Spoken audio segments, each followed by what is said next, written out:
Hey, what's up YouTube? Today we're going to be doing a review of the Mavic Air 2. I've been playing with this little drone for about a month now and I'm pretty excited about it. I'm going to tell you what I think is awesome, what's not so awesome, and a few other features to note about it. And yeah, let's get into the review.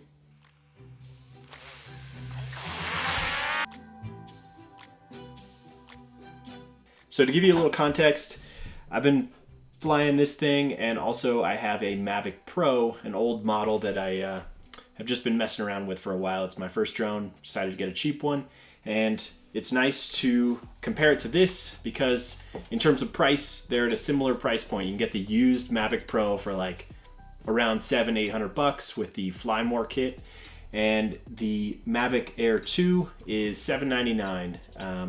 That's without the Fly More kit, but the flight time is awesome, and we'll get into that later. So these two drones are relatively in the same ballpark as far as price point, and when you compare the specs, they look similar, but to be upfront, I'm super excited about this one, and I think I'll be upgrading. So you might ask why I'll be upgrading from the Mavic Pro to the Mavic Air 2, and let's get into why I think this drone is awesome and compare some of those specs. So first off, the Mavic Air 2 has a 1/2-inch sensor, and it's what's called a quad bear sensor. And the cool thing about that is that it's 12 megapixel sensor, but it allows you to utilize those pixels in a way where you can split them up and use them as a 48 megapixel still camera. And the images so far, I think, look great. We'll do a little detailed comparison at the end, but I was pretty impressed with the ability to, when you pull it into Lightroom, it's 8,000 pixels wide, and that is an awesome size to be able to make prints, and the image quality I thought was awesome. Next up is the improvement in the connection, and that's through DJI's software called OcuSync 2.0. Basically, they're improving their connection from the controller to the drone while you're flying it, and I did notice an improvement there. I flew this thing, at least a couple kilometers away, and while it was, relatively clear path, the connection was solid the whole time, especially if you pull these things out and it gives you an orientation indicator on the screen as to, how your antenna is pointed directionally towards your drone, and as long as you maintain that connection, it seemed to be rock solid. I did, however, encounter some errors and just like a little bit of lagginess, and I occasionally had a dropped feed when the drone was on the other side of a hill, or just there was something obstructing the way. So something to be aware of, but overall I was impressed with the connection there, and it's definitely improved over the Mavic Pro. The next spec that I was super excited about was the 34-minute flight time. That allows you to realistically get multiple flights on one battery, whereas with my Mavic Pro, I'm mostly doing one flight on one battery, and I like to start each flight with a fresh one. This thing seemed to be relatively accurate in 34-minute flight time.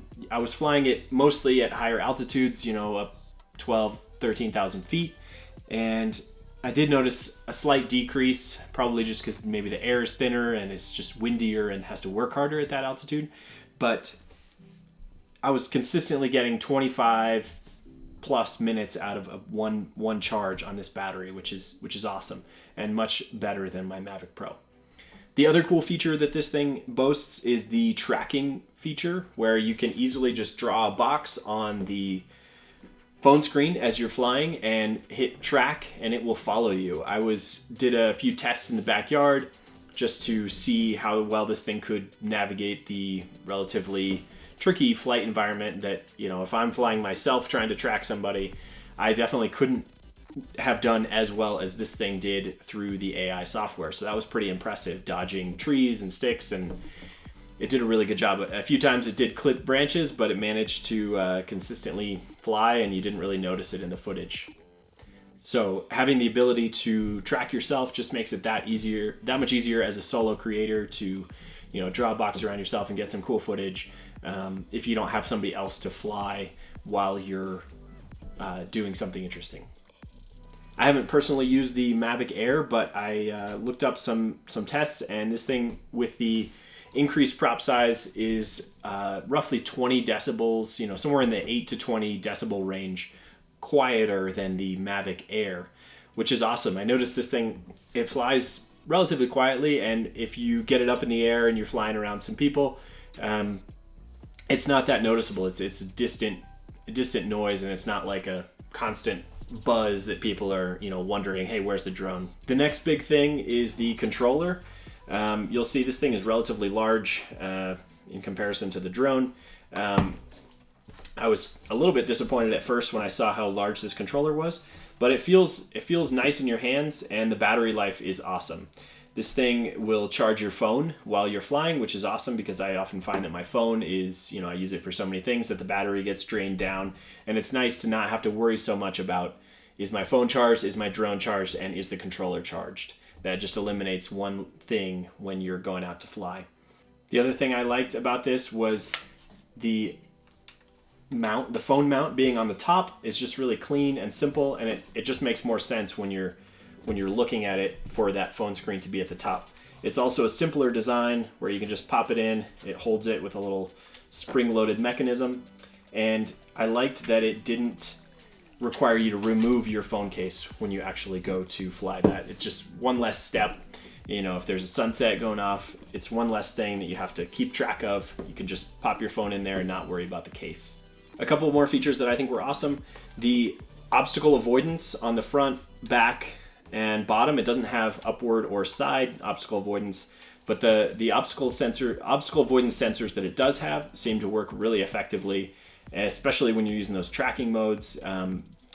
It was able to dodge things that I might have struggled, to see if I was just flying it myself. So it seemed really effective, and that's definitely substantially better than the Mavic Pro that I'm used to.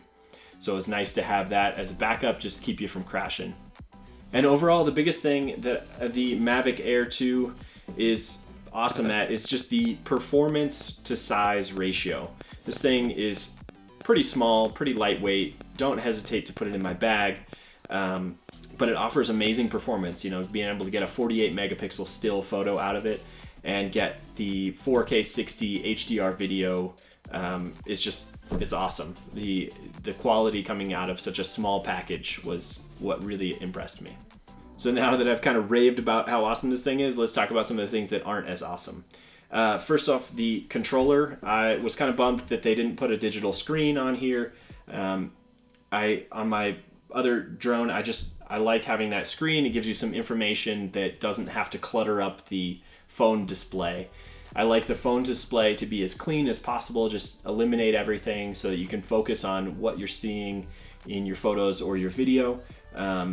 So I feel like it would have been an easy incorporation for DJI to just put a digital readout on here and give you some more information. The other thing that was missing for me was I like having the exposure dial. I often shoot in manual mode, especially for video, and just being able to quickly adjust your exposure with a dial is really handy. This gimbal adjustment here is on the left side, but on the Mavic Pro on the right side, you've got the wheel that adjusts your exposure. I feel like that would have been a simple improvement that they could have incorporated easily. The next thing that I noticed when I was using this thing was the lag between when you take a photo and the time it takes to record that photo. I noticed it the most when I was taking the large 48 megapixel still photos, but I also noticed a slight lag just when you hit the record button and it takes a second to actually start recording. It'd be nice if they could eliminate that and just make it a little bit smoother. I often found myself hitting the record button, not realizing that it actually started recording, hitting it again, and then I would get like a 1 second recording. And it was a little bit frustrating to not have it be more instantaneous. So you hit record, it starts recording, and it's just seamless. And speaking of lag, I also noticed there was a little bit of lag getting the GPS signal. So just firing up the drone, you're ready to fly, and you're waiting for it to get GPS signal. I'm not sure why there was a delay, but I was a little frustrated when it took what seemed like an excessively long time to gain that GPS signal in order to allow you to fly. The next thing I noticed was low light performance. I wasn't expecting a whole lot out of this thing. So it actually was adequate for my expectation. But if you're expecting something that's going to shoot in low light, the Mavic Air 2 might not be the right choice. You're probably going to want to upgrade to the Mavic 2 Pro. It just has better low light performance because of the bigger sensor. So don't expect this thing to produce noise-free images in low light. And I know I touted the OcuSync 2.0 as a benefit, but I was a little bit, occasionally, I think maybe 2 or 3 times, I was a little discouraged by the loss of connection. Like I said, I was flying over a hillside and it dropped the connection and initiated the return to home function until it got a little closer and then it reconnected. But I wasn't that far away. I was maybe half a kilometer, and this thing boasts like a 10-kilometer range. So I was a little discouraged when it disconnected and dropped the connection. Just as a side note, I've experienced that also with the Mavic Pro. When there's a lot of radio towers around, I'm not sure exactly what's going on there, but I'm guessing there's interference if you have, a large cluster of radio towers that could interfere with the connection. So just something to be aware of if you're flying in a place that has interference. It seemed like the best range was going to come out of that direct line of sight. So if you are planning out a shot that's going to cover a long distance, just make sure that there's nothing interfering that direct line between you and the drone, and make sure to orient the controller properly. And that's probably, under the ideal conditions that they're claiming that 10-kilometer range. In practice, I wouldn't suggest flying that far away. But if you want to fly a long distance, make sure that you have that perfect line of sight. A couple other things to note about the Mavic Air 2. This drone, it only has 10-bit color, so if you want a higher rate, then you'll have to step up to the Mavic 2 Pro. And also, it doesn't have, it drops down to 1080p if you're using any of the quick shot functions. So when you use those automated functions that are available through the app, it drops the quality down, which I thought was a little bit discouraging, because those features are sometimes nice to just have it, just a programmed, consistent shot. It'd be nice if they could offer those in the 4K modes. So maybe they'll update that in a future firmware update, but for now, just be aware that if you use those quick modes, then you're going to be limited to the 1080p. I just wanted to jump into Lightroom real quick and show off some of the images I was able to capture to give you a sense for the files and dynamic range and that sort of thing.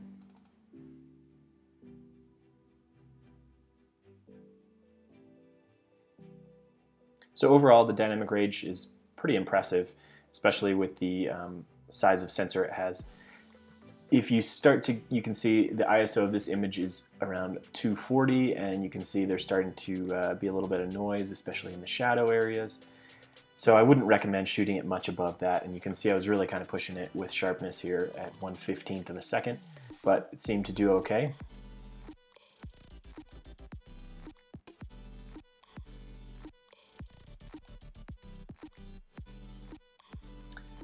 And you can see with the detail you can expect here, it's really sharp. The images overall, I was very impressed, and it had nice lens flare as well. So overall, this camera is pretty impressive, and I was really happy with the still images that it captured.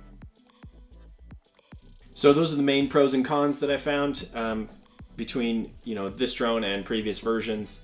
But overall, I was really impressed with, again, that performance to size ratio, and I think that's what this drone is targeted for. It's for the creator that wants something small, relatively affordable, but still packs a punch in terms of the output. Thanks so much for watching. Hope you found this review helpful. If you have any questions for me, hit me up in the comments. Yeah, I think this is an awesome drone, so check it out.